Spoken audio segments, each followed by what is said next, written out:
Selamat pagi Bapak Ibu Saudara. Dalam Galatia pasal 5 ayat yang pertama firman Tuhan tertulis, supaya kita sungguh-sungguh merdeka, Kristus telah memerdekakan kita. Karena itu berdirilah teguh dan jangan mau lagi dikenakan kuk perhambaan. Karena itu berdirilah teguh dan jangan mau lagi dikenakan kuk perhambaan. Teks ini saudara sekalian mengisyaratkan kemungkinan adanya perbudakan lagi yang terjadi dalam kehidupan orang yang sudah dimerdekakan. Oleh sebab itu dinasihati agar kita benar-benar atau sungguh-sungguh berdiri teguh, berintegritas. Sebab saudara kekasih dalam Tuhan,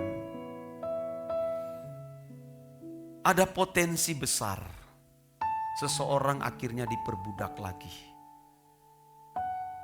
Seperti bangsa Israel yang keluar dari tanah Mesir, setelah menghadapi keadaan-keadaan sulit di padang gurun, mereka ingin balik lagi saudara. Ingin diperbudak kembali di tanah Mesir. Dengan kalimat yang mengatakan, Musa, apakah sudah tidak ada kuburan di tanah Mesir sehingga engkau membawa kami di tempat ini untuk mati? Padahal saudara mereka sudah dilepaskan dari kuk perhambaan, perbudakan.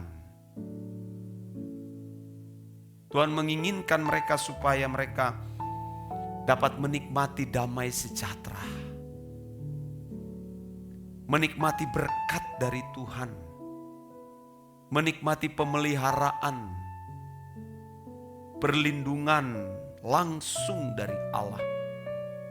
Tapi mereka tidak mengerti akan hal ini. Mereka ingin kembali menikmati perbudakan di tanah Mesir. Maka tidaklah heran akhirnya Tuhan membinasakan mereka sebagian besar di padang gurun. Karena kebodohan dari bangsa ini yang tidak mengerti maksud dan tujuan Allah membebaskan mereka dari perbudakan.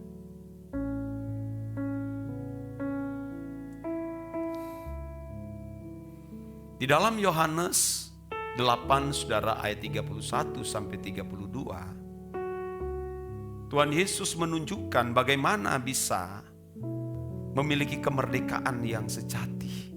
Artinya lepas dari perbudakan dosa. Ternyata adalah agar seseorang tetap di dalam firman.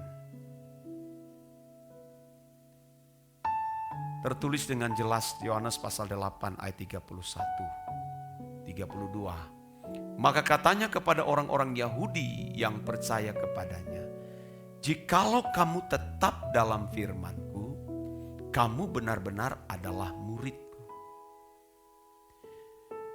Dan kamu akan mengetahui kebenaran, dan kebenaran itu akan memerdekakan kamu.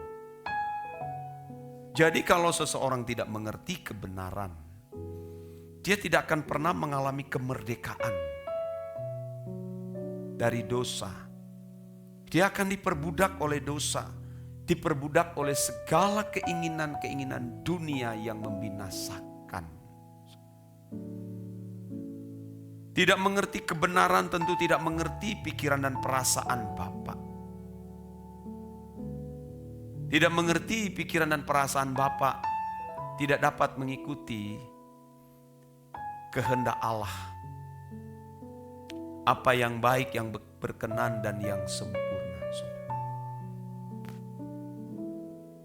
Jadi setiap pagi seperti saat ini sebelum kita menikmati yang lain, kita benar-benar di brainwash pikiran kita. Sejak kita bangun pagi, menyediakan waktu berdoa dan mendengar firman. Kita di brainwash terus. Sampai saudara warna jiwa kita menjadi warna yang berbeda dari dunia ini. Maka saudara-saudara kekasih dalam Tuhan, kita tentu harus memberi diri untuk di brainwash dengan firman setiap hari. Kita harus terus bertumbuh, aktif mengerjakan keselamatan. Jangan sampai saudara pasif. Karena semua yang kita lakukan ini, saudara, ini mempersiapkan kita menghadapi kekekalan. Itu sebabnya setiap pikiran kita yang duniawi ini harus benar-benar dimatikan dengan firman Tuhan. Kalau terus kita mendengar firman terus, sampai bisa memiliki kepenuhan firman. Seperti Tuhan Yesus, Dia mengenakan seluruh firman Bapa, Logos.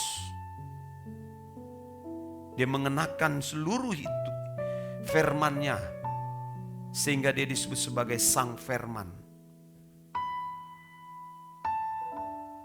Sehingga setiap apa yang Dia lakukan benar-benar tepat sesuai dengan pikiran dan perasaan Bapa. Maka Dia bisa berkata, aku dan Bapa adalah satu.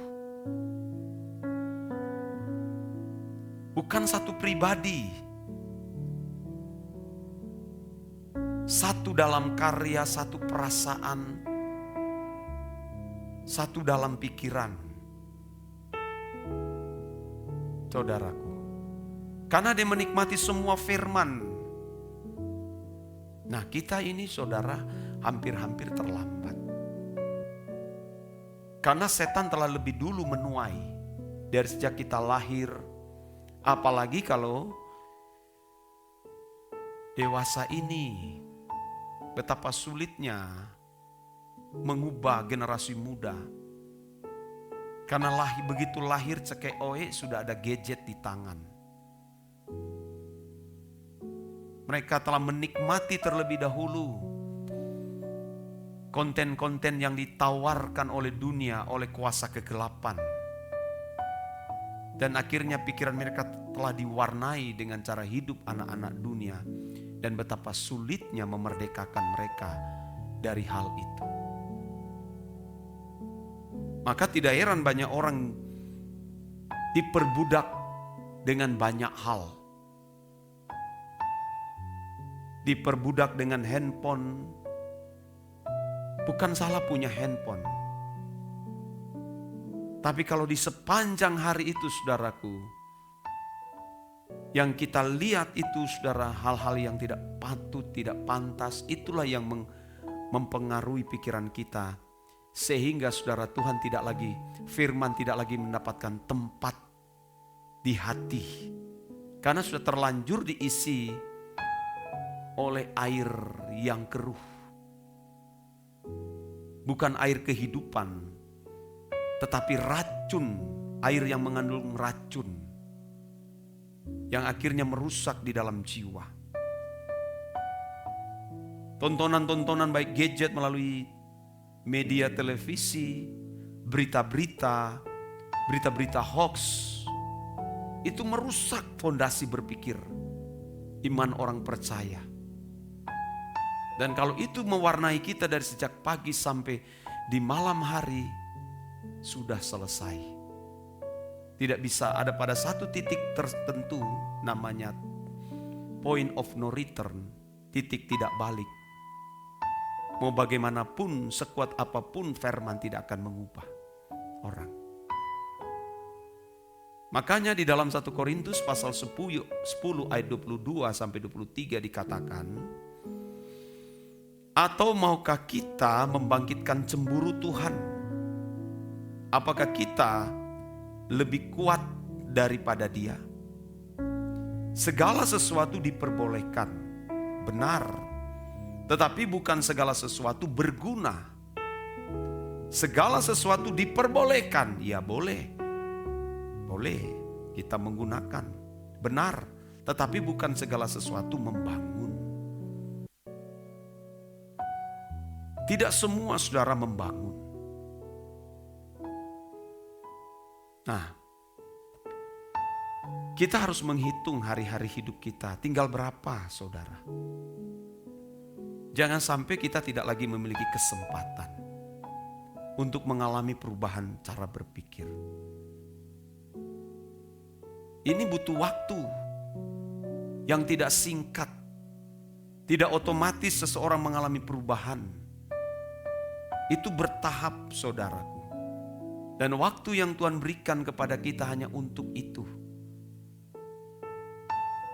Roma pasal 12 mengatakan, janganlah kamu menjadi serupa dengan dunia ini, tapi berubahlah oleh pembaharuan budimu. Terus mengalami perubahan hidup, perubahan berpikir, sampai dapat memiliki pikiran dan perasaan Bapa.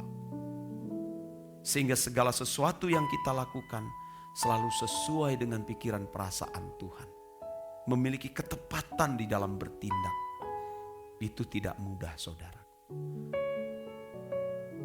Tapi apa yang mustahil bagi manusia tidak mustahil bagi Tuhan.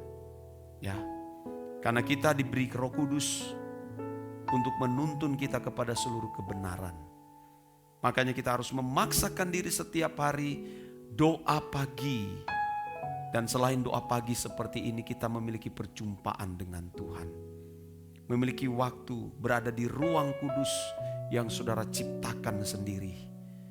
Membangun relasi dengan Allah, berinteraksi dengan Allah, supaya dapat mengerti pikiran dan perasaan Tuhan. Sehingga ketika kita menyelenggarakan semua kegiatan, kita selalu presisi, tepat sesuai dengan yang Bapa kehendaki. Ini menjadi pesan Tuhan bagi kita sekalian. Amin.